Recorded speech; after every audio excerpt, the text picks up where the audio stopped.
Hey everyone, Shane here with eTrail.com. Today I have a 2022 Grand Design Imagine XLS travel trailer. I'm going to walk through how to install the Solaris slide topper. If you've owned a camper for a long time, you're going to get tired of getting up there and cleaning it off. You probably are. If you're new to it, you're going to get tired of it. I recommend putting a slide topper on. When I bought my camper, that was the first thing that I did, is put a slide topper on there. It's not only going to help keep the dirt and debris off there, it's also going to help cool off the inside of that box, because now the sun is not beating on the top of the box roof. So it's going to shade it. Rain, it's going to be a lot quieter inside because the rain is now hitting the awning and not hitting the top of the box. Any dirt and debris, any leaves, any tree limbs, anything like that that fall will now come off the top from the awning and not sit on that box. It's going to save you a lot of time and a lot of money in the long run. And you don't get up there and clean that box off, you could not only cause mold and mildew on top of the box, but also damage the seals. So you leave something up there, you stick or something like that, when you close that box, it could damage the seal. When you close this in, that seal's damaged anywhere along the top there, now you're letting water in. The Grand Design travel trailer is one of the higher end campers in my opinion. They're very nicely designed, very well made. This is a 22. You get water inside this wall, it's going to greatly decrease the value of the camper. We don't want that to happen. Put a slide topper on, save you time and money later on down the road. These are going to come in many different lengths. No matter what length it is, they're all going to install exactly the same. They're going to come in black or white and all with matching hardware. There's two very important things that you need to keep in mind. One, the kit does not come with butyl tape, and you will need it to do the installation. You can find the butyl tape here at eTrailer. Two is getting the correct size slide topper. How you get the correct size, you're going to measure from the outside edge of your box, T-molding, to the opposite side outside edge. You're going to take that number, you're going to get on our website, you're going to pick RV Awnings, you're going to go to slide toppers, and then there's going to be a list of numbers in there. You're going to take that number, put it in, it's going to pull up the size slide topper you need. Something to keep in mind on the size. If you have something on the wall, let's say you have another box, 2 slide boxes, you need to have 14 inches between this edge and the edge on that other box. If you don't have 14 inches, you're going to have to go down one size on one of the boxes or one of the slide toppers. Let's say this box is on the other side and you have an awning. There's an awning rail fixed on the wall. You got to have 7 inches from here to that awning rail, otherwise you need to go down on one size on the slide topper. The reason is because of how far the top of this sticks out. I encourage you to leave us comments. Let us know how you've used it, how it's working out for you. Maybe you have some questions. Maybe we answer a question for you that maybe another neighbor hasn't asked yet. As far as the installation process, all size slide toppers are going to install exactly the same. If it's something you may not have the time or the space to do, check out our dealer locator, find someone near you that is able to put it in. If you want to give it a try yourself, I promise you, you can do it right out on your street, in your driveway, even in your garage if your camper fits. Follow along with me and I'll walk you through how to do it now. Before you start installing your awning, first thing you need to do is check to see if you have an extrusion rail. Look up on your camper above your slide box. Some campers will have them, some of them won't. You're probably going to have a gutter. Some gutters will have this and some of them will not. What you're looking for is this slot right here. If this slot is not on that gutter, you're going to have to install this on the wall. Since our camper does not have that slot, what we need to do, from the top edge of our box up, we need to measure a minimum of 3 inches, no more than 6.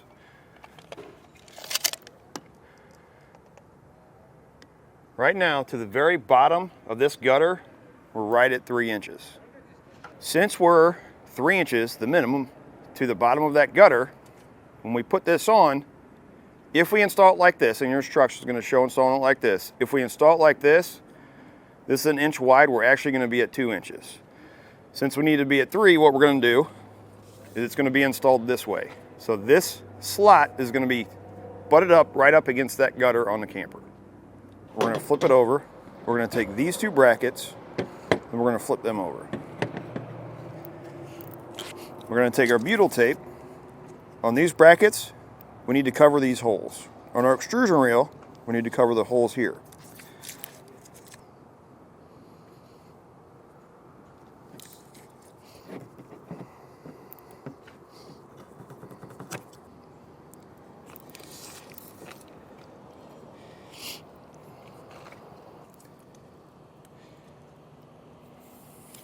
These brackets are going to use the flathead square bit screws. Your extrusion rail are going to use the square bit button head screws. Next, we're going to take this bracket. You're going to have a flat edge, and you're going to have one side that's kind of beveled. You want the flat edge going up. Peel the paper off your butyl tape. We're going to take the bracket, slide it all the way up to the top, and then over into the corner as far as you can go.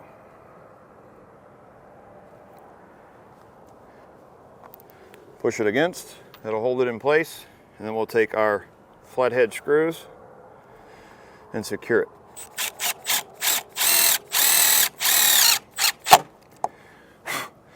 What the butyl tape is for is not only to seal the bracket, but as you drive the screw in, the threads on the screw are grabbing that tape and it's pulling it into the hole. So not only are we sealing the bracket, but we're also sealing the inside of that hole.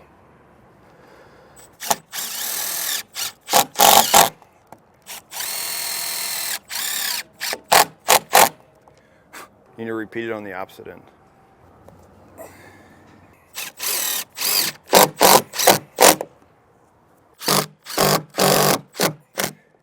So now with an extra set of hands, we're going to get our extrusion rail put in place. As I mentioned, we need this slot to be up on top.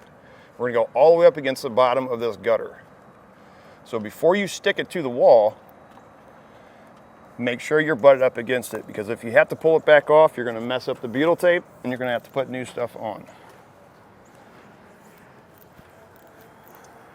Next, we're going to take our button head square bit screws, and we're going to install it on the rail in each one of the holes from one end to the other.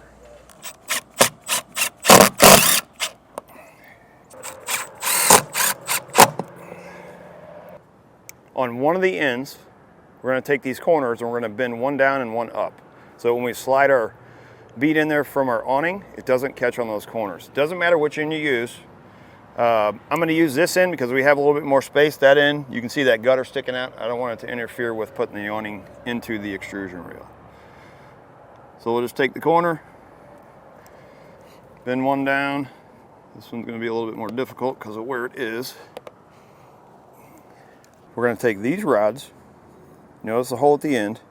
We're going to take these large Phillips head self-tappers. We need to take our awning, find this hole right here. We're going to slide it in, match the two holes, put the self-tapper in place, and we're going to drive that down in there. We're going to do that same thing at the opposite end. Next, you want to make sure your awning's facing the right direction. We're going to unroll it one time. We're going to get a couple extra set of hands.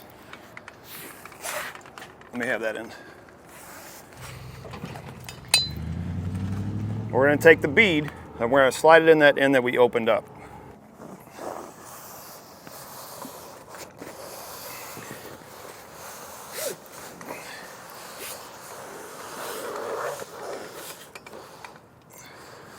Next, we're going to take this bracket. You notice the 4 slots. 2 of the slots will raise the bracket, the other 2 will lower it. We're going to use this very top one and the middle one, which will lower our awning to give it a little bit more pitch. Slide it on to this rod and this bracket at the same time. You're going to have 4 little Allen head screws like this. They have some red sealer tape on them. Your bracket that you just installed is going to have 4 holes on it. Depending if you use the upper slots or the lower ones will depend on the 2 holes that you use.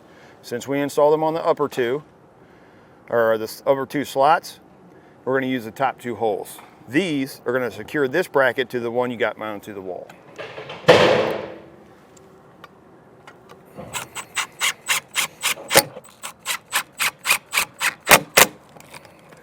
We're going to do that same thing at the opposite end. Let's push your awning down like this. We need to look at the edge of our T-molding and how much of the awning is hanging over. We need to try and match that at both ends, so get it even. Don't go by the rail that is sticking out. Go by the awning fabric off the T-molding. Once you get it even, you're going to take these self-tappers here, and then you're going to go through this bracket into this rail. That's going to keep the awning from shifting back and forth.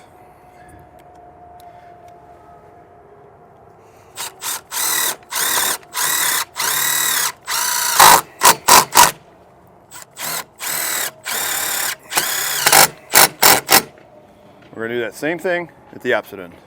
Next, take a pair of pliers, and you're going to have one of these on each end. I'm going to recommend once you take these out, hold on to them in case you have to do any maintenance or anything. You're going to take your roller, you're going to twist it, you're going to grab this pin right here, and we're going to slide it out. We're going to do that same thing at the other end. Something to keep in mind, that second pin is holding the spring tight. So when you twist this and you pull that last pin out, don't just let this go because it's going to roll up really fast. Just slowly let it roll up in your hand until it's tight. Once you've pulled the clip out of each end, the next thing you need to do is slide your box out and in a couple times, and what you're looking for is any wrinkles.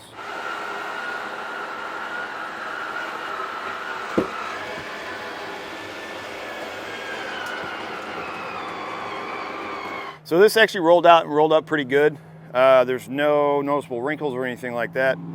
Sometimes you'll find a wrinkle or a few of them that start to form and they start to go like this towards the outside or one way. What that means is that the fabric up here in this extrusion rail is pulling that way. So how you fix that is you take the pressure off the spring, take the awning at one end and just kind of push it a little bit or pull it depending on which way those lines are going. If the lines are going one way, like say the lines are going that direction, you want to push this in and push the awning towards the wrinkles. If they're going this way, you can either pull a little bit or push the opposite end. You're going to get a couple of little screws like this. And they're going to go through the extrusion rail and into that bead. We're going to have one that goes in on each end, about an inch in from the edge of our awning. The problem we have here is typically we put them in from the top, except for right up against this gutter. So what I'm going to do is I'm going to slide the box out and I'm going to go in from the bottom. What that's going to do, it's going to keep this bead from moving in that extrusion rail. Last thing we need to do is we need to put the cover on the end of this bracket. If you need to use a hammer, you use a soft blow. What I recommend doing is covering it with a paper towel, because you're going to have to slide it against the side of the camper and you'll scuff it and it won't come off.